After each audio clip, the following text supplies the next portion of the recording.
Hello student, myself Maqfoor Ahmad.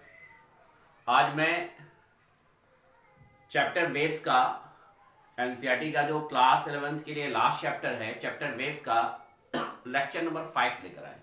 आज हम लोग पढ़ेंगे स्टेशनरी वेव्स। अभी हम लोग progressive wave, plane progressive wave, harmonic waves पढ़ रहे थे। आज हम लोग पढ़ेंगे प्रोग्रेसिव वेव, अरे स्टेशनरी वेव। स्टेशनरी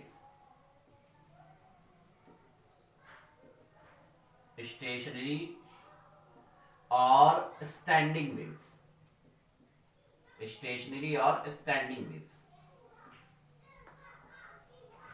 स्टेशनरी और स्टैंडिंग वेव्स समझने के लिए आपको सबसे पहले जो नेसेसरी कंडीशंस है स्टेशनरी वेव्स या स्टैंडिंग वेव्स प्रोड्यूस करने के लिए, वो हम आपको एक्सप्लेन कर देंगे। टू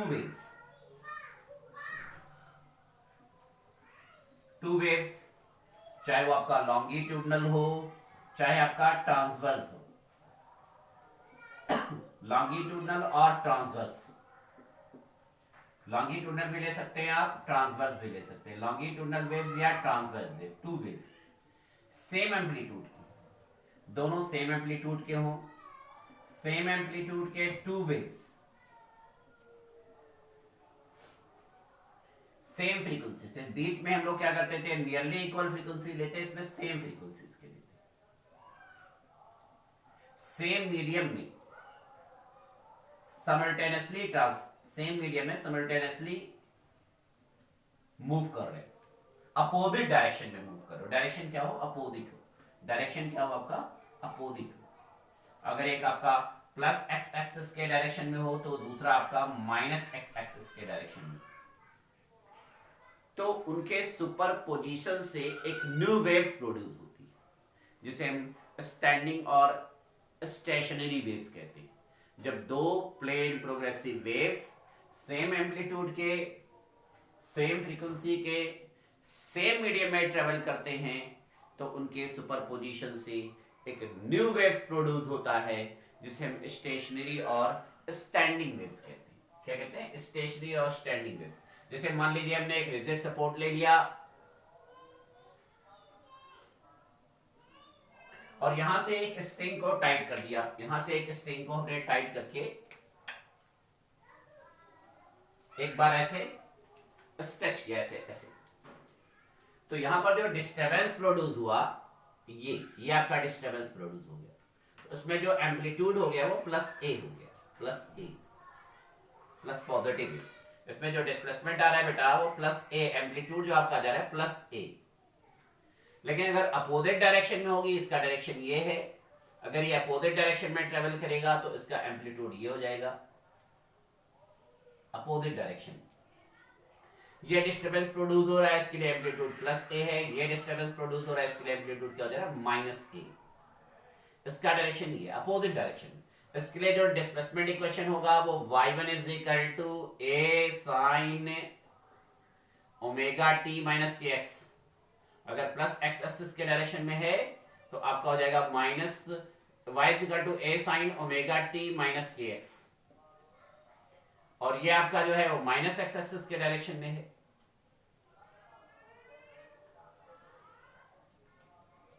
तो माइनस एक्स एक्सिस के डायरेक्शन में y2 is equal to a sin omega t plus k x.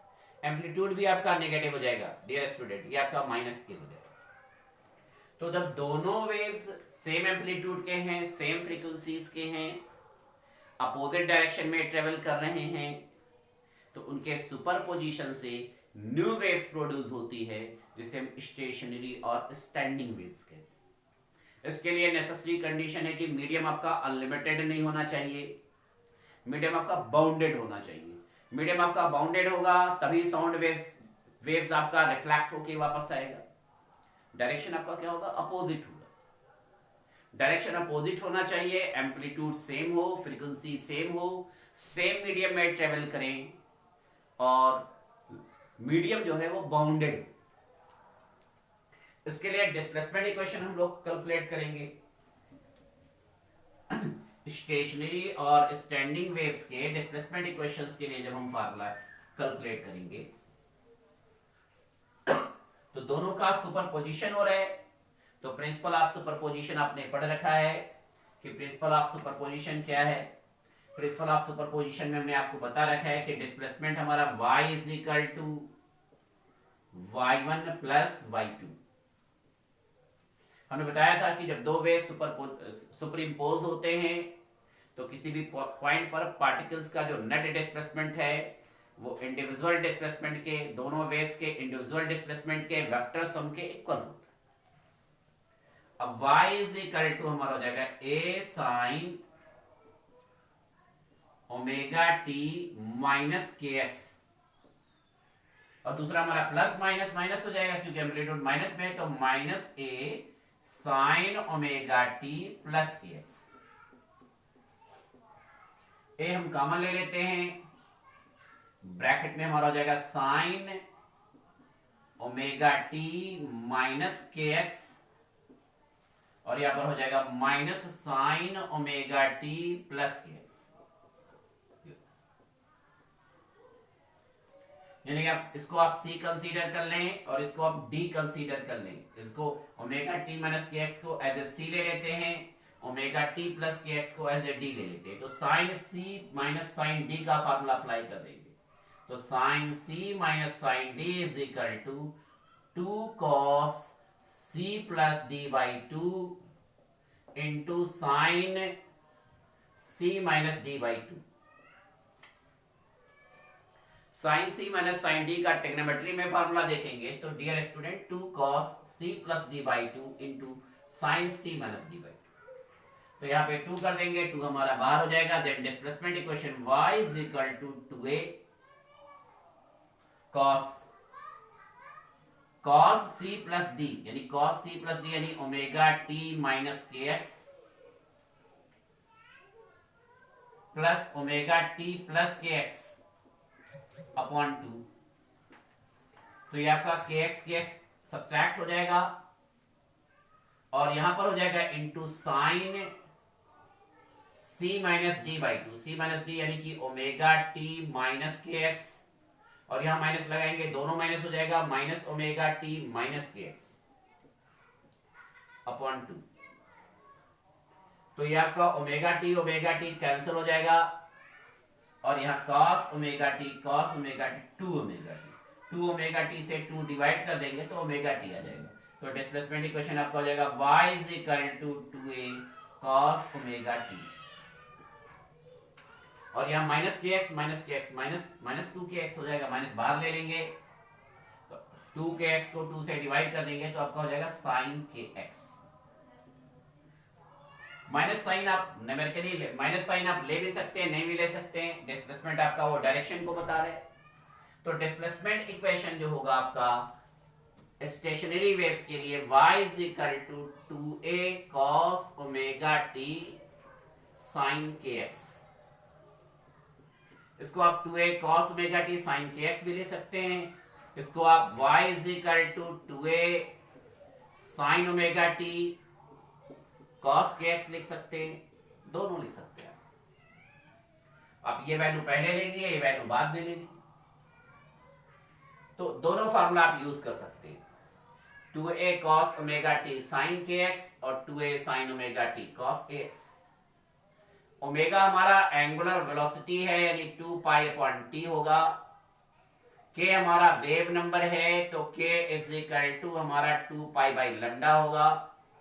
Then displacement equation y is equal to 2a sin 2 pi upon t small t into cos 2 pi x upon lambda।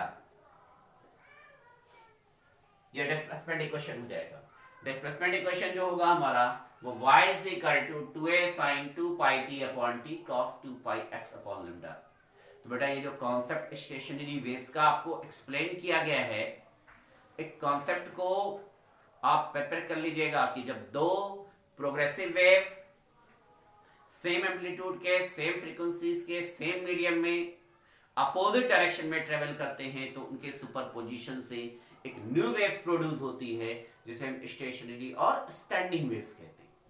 और stationery और standing wave का जो displacement equation होगा वो y is equal to 2a sin 2 pi t upon t cos 2 pi x upon lambda.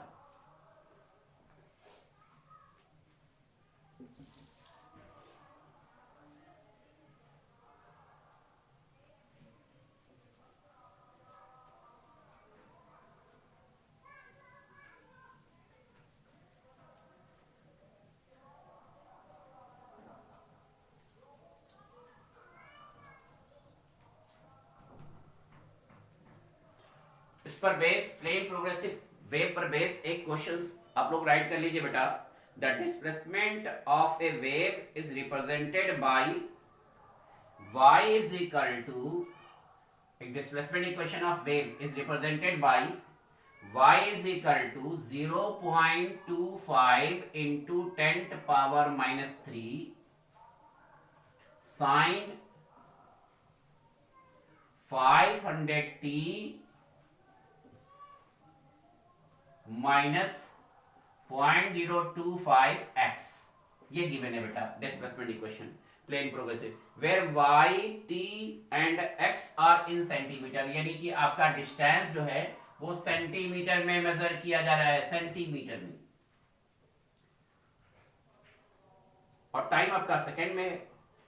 कह रहे हैं आपको करना क्या है, एम्पलीट्यूड कैलकुलेट करना है, ए कैलकुलेट करना है। कह रहे deduce the amplitude, angular frequency यानी angular velocity omega, time period T, और उसके बाद कह रहे हैं the amplitude of particle velocity. Velocity amplitude का मतलब ये हो गया कि maximum velocity of particle SHM कर रहा है, एसएचएम की मैक्सिमम वेलोसिटी निकालनी। वेलोसिटी एम्पलीट्यूड का मतलब maximum velocity. Amplitude, the amplitude of particle acceleration यानी कि एक्सेलरेशन मैक्सिमम कैलकुलेट करना है।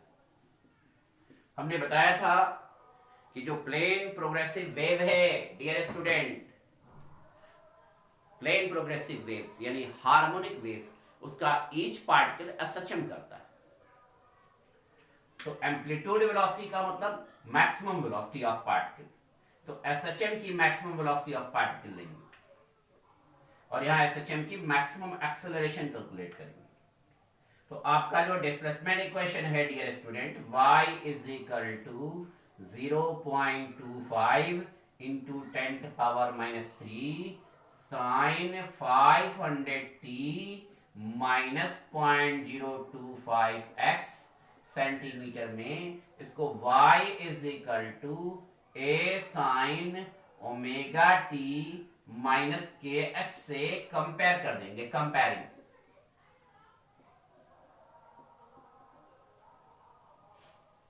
जब आप कंपेयर करेंगे तो एम्पलीट्यूड आपका आ जाएगा 0.25 into 10 power minus 3 centimetre. Displacement आपका सेंटीमीटर में है।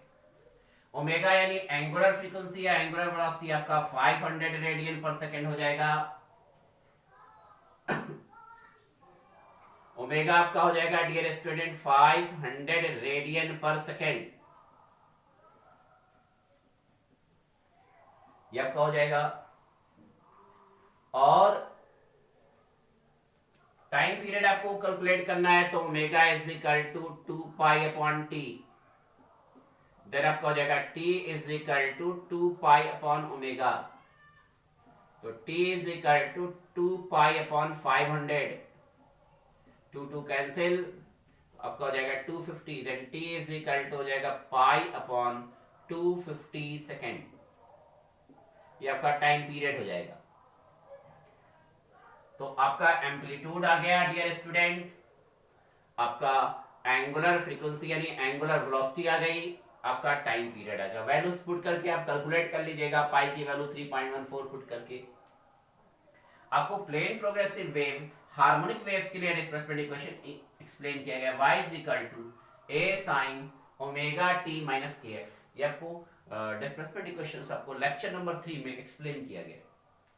अब एसएचएम की जो मैक्सिमम वेलोसिटी है वो हमने ऑस्किलेशंस वाले चैप्टर में बताया है, u max is equal to omega into a। वैसे एसएचएम के लिए जो वेलोसिटी का फार्मूला है वो हमने एक्सप्लेन किया, u is equal to omega root a square minus y square. तो मैक्सिमम में डिस्प्लेसमेंट हम 0 ले लेते हैं, u max हमारा ओमेगा a हो जाता है। तो ओमेगा आपने निकाल रखा है 500, और एम्पलीट्यूड जो है डियर स्टूडेंट आपका 0.25 इंटू 10 पावर माइनस 3, तो ये 0 से 2 माइनस पावर कम हो जाएगा, -1 हो जाएगा। 25 5 जा 125 यानी 125 1.25 इंटू 10⁻⁻1, या आप कह सकते हैं 0.125 सेंटीमीटर पर सेकेंड। ये आपके पार्टिकल्स की मैक्सिमम वेलोसिटी यानी वेलोसिटी एम्पलीट्यूड आ जाएगा। वेलोसिटी की जो मैक्सिमम वैल्यू है उसी को amplitude of velocity of particles कहते हैं, पार्टिकल्स ऑफ वेलोसिटी एम्पलीट्यूड। उसके बाद एम्पलीट्यूड ऑफ एक्सेलरेशन पूछ रहा है, अल्फा मैक्स। एसएचएम यानी सिंपल हार्मोनिक मोशन के एक्सेलरेशन को अल्फा से डिनोट करते हैं। That alpha max is equal to, dear student, हो जाएगा ओमेगा स्क्वायर इंटू ए। तो alpha max is equal to omega हमारा कितना हो जा रहा है, ओमेगा जो है डियर स्टूडेंट 500, तो 500 multiply by 500 multiply by 0.25 into 10⁻⁻3। तो आपका 3 0 1 0 2 0 3 0 -3 से कट जाएगा। Alpha max is equal to हमारा हो जाएगा 5 5 का 25 250 मल्टीप्लाई बाई 0.25। तो इसको आप मल्टीप्लाई कर लेंगे 6250, दो नंबर बाद डेसिमल लगा देंगे तो हमारा जाएगा 62.5 सेंटीमीटर, 62.5 सेंटीमीटर पर सेकेंड स्क्वायर। तो जो आपका डिस्प्लेसमेंट इक्वेशन गिवन है डियर स्टूडेंट, वो प्लेन प्रोग्रेसिव वेव का जो डिस्प्लेसमेंट इक्वेशन है y is equal to a sin omega t minus kx से कंपेयर कर लेंगे। और जब पार्टिकल्स की वेलोसिटी एम्पलीट्यूड कैलकुलेट करना होगा तो u मैक्स ले लेंगे एसएचएम का, क्योंकि पार्टिकल हमारा सिंपल हार्मोनिक मोशन कर रहा है। पार्टिकल हमारा क्या कर रहा है, सिंपल हार्मोनिक मोशन। फिर पार्टिकल का मैक्सिमम एक्सेलरेशन कैलकुलेट करना होगा तो हम पार्टिकल एसएचएम का मैक्सिमम एक्सेलरेशन ले लेंगे, alpha max is equal to omega square into A. तो डियर स्टूडेंट, आज जो हमने टॉपिक आपको एक्सप्लेन किया है स्टैंडिंग वेव्स, और ये जो न्यूमेरिकल क्वेश्चन सॉल्व करा है इसको प्रिपेयर कर लेंगे। अगर इसमें कोई डाउट, कोई कंफ्यूजन आती है तो आप कमेंट बॉक्स में जाके कमेंट करेंगे। और बेटा जो भी टॉपिक आपको एक्सप्लेन किया जा रहा है उसको आप डेली का डेली रिवाइज कर लें। कल के लेक्चर से पहले, नेक्स्ट वीडियो लेक्चर से पहले आज का जो लेक्चर है वो रिवाइज हो जाए, क्योंकि 10 दिन का लेक्चर आप कलेक्ट कर लेंगे तो फिर आप रिवाइज नहीं कर पाएंगे। आज का लेक्चर अगर आप रिवाइज करेंगे तो आप 20 से 30 मिनट में रिवाइज कर लेंगे, और आज का लेक्चर अगर आप 10 दिन का लेक्चर कलेक्ट कर लेंगे तो एक सब्जेक्ट के लिए फिर 5 आवर्स कहां से लाएंगे। तो डेली का लेक्चर डेली रिवाइज कर लेना है। और अगर आपने हमारा भी चैनल मकफूर फिजिक्स हब नहीं सब्सक्राइब किया है तो चैनल को सब्सक्राइब कर लें। अगर वीडियो आपको पसंद आती है तो लाइक बटन दबा दें। अगर आपने बेल आइकॉन नहीं प्रेस कर रखा है तो बेल आइकॉन प्रेस कर दें, जिससे जो भी हम न्यू वीडियोस अपलोड करें उसका नोटिफिकेशन आपको मिलता रहे। Thank you.